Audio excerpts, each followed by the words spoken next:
6 दिन 5 রাত্রির রোড ট্রিপে আমরা আমাদের লাস্ট ডেস্টিনেশন বোলপুর শান্তিনিকেতনে এসে পৌঁছালাম। বোলপুরে আমরা 2 রাত্রি স্টে করেছিলাম। প্রথম রাত্রি যে রিসোর্টে স্টে করেছিলাম সেটা সোনাঝুরি হাটের বেশ কাছেই অবস্থিত। রিসোর্টের রুম ট্যুর সহ বাকি নেসেসারি ডিটেলস আপনারা আমার এই ভিডিওর মধ্যে পেয়ে যাবেন। আমরা আমাদের এইবারের রোড ট্রিপ সিরিজে প্রথমে ধানবাদ গিয়েছিলাম। ধানবাদে 1 রাত্রি স্টে করে গিরিডি আর মধুপুর হয়ে দেওঘর পৌঁছেছিলাম।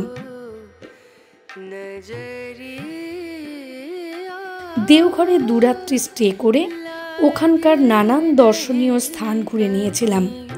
ট্যুরের 4র্থ দিনে দেওঘরের হোটেল থেকে চেক আউট করে প্রথমে বাসুকীনাথ ধাম গিয়েছিলাম।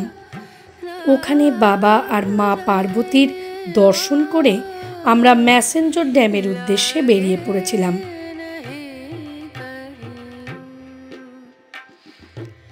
শুনেছিলাম যে ম্যাসেঞ্জর ড্যাম খুব সুন্দর।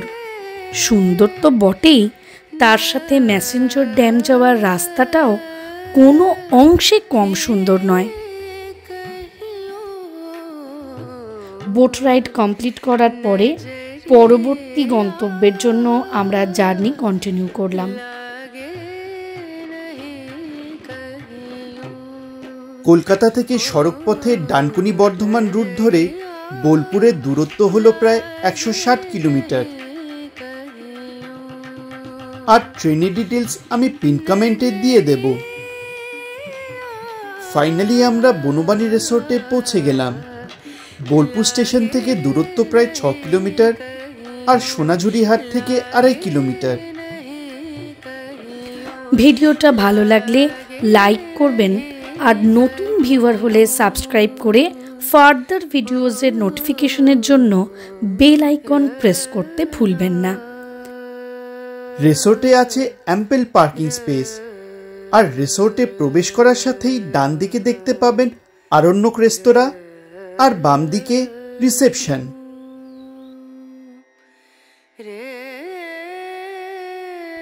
এই হলো রিসোর্টের মেইন বিল্ডিং আর তার সামনে ওয়েল মেইনটেইনড লন।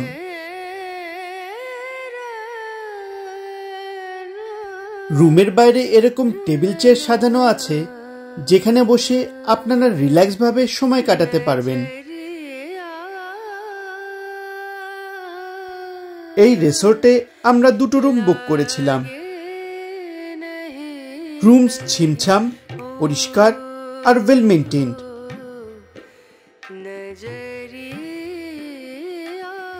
ওয়াশরুমে গিজার আছে।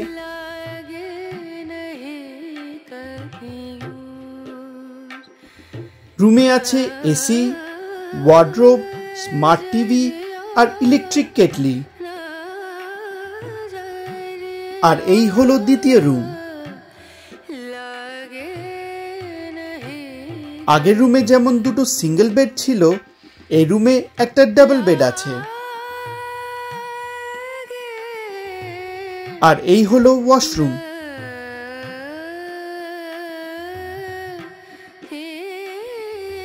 দুটো রুমের মধ্যে কিন্তু টেবিল আর সোফা আছে। এবার চলুন আপনাদেরকে এখানকার রেস্তোরাঁটা দেখিয়ে দিই। আর এই হলো এই রিসোর্টের ইন হাউস রেস্তোরাঁ। খাবারের টেস্টটা ভালোই ছিল। কন্ট্যাক্ট ডিটেলস আপনি এখান থেকে পেয়ে যাবেন। এই ভিডিওতে আমি ট্যারিফস মেনশন করিনি, কারণ বোলপুরের রিসোর্টগুলোতে কিন্তু কোন সময় বেড়াতে আসছেন সেই অনুযায়ী ট্যারিফস অনেকটাই ভ্যারি করে। তাই এই ভিডিওতে কন্ট্যাক্ট ডিটেলস দিয়ে দিলাম, বুকিং করার সময় কথা বলে নেবেন। রিসোর্ট থেকে সোনাঝুরি হাটের দূরত্ব প্রায় 2.5 কিলোমিটার। বিশ্বভারতী ক্যাম্পাসে ট্যুরিস্টদের এন্ট্রি রেস্ট্রিক্টেড হওয়ার পর থেকে এই সোনাঝুরি হাট বোলপুরের প্রধান আকর্ষণ হয়ে উঠেছে। যারা কেনাকাটা করতে খুব ভালোবাসে তাদের এই সোনাঝুরি হাট ছেড়ে যেতে একদমই মন করবে না। আমি এমন অনেকজনকে দেখেছি যারা প্রত্যেক বছর বোলপুরে শুধু সোনাঝুরি হাটে শপিং করার জন্যই আসে। এই ব্যাগগুলো কত করে দাদা? এই যে এরকম সাইজের 620।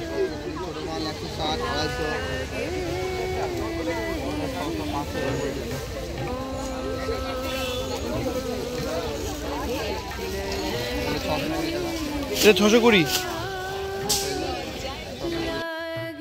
কিন্তু একটা জিনিস মাথায় রাখতে হবে, সোনাঝুরি হাটে এসে বার্গেনিং স্কিলস ঠিক মতো না ইউজ করলে পরে আফসোস করতে হবে।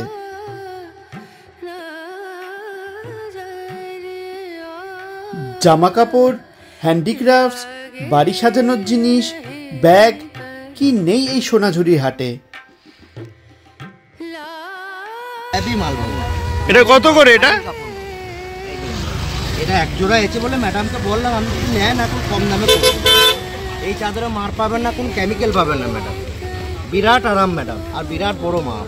কত এটা? আমরা পিস বিক্রি করছি 350 টাকা, জোড়াটা যদি নেন 450 টাকায় দিতে হবে। দু পিস আছে, 2 পিস বাবু ব্যবহার করবেন বাবু, বলবেন বাবু কত, যত কাজবেন তত নরম হবে। আমরা 350 টাকা পিস বিক্রি করছি বাবু, আপনি যদি জোড়াটা নেন 450 টাকায় দিতে হবে। শপিং এর পরে আমরা ডিনার করতে চলে গেলাম।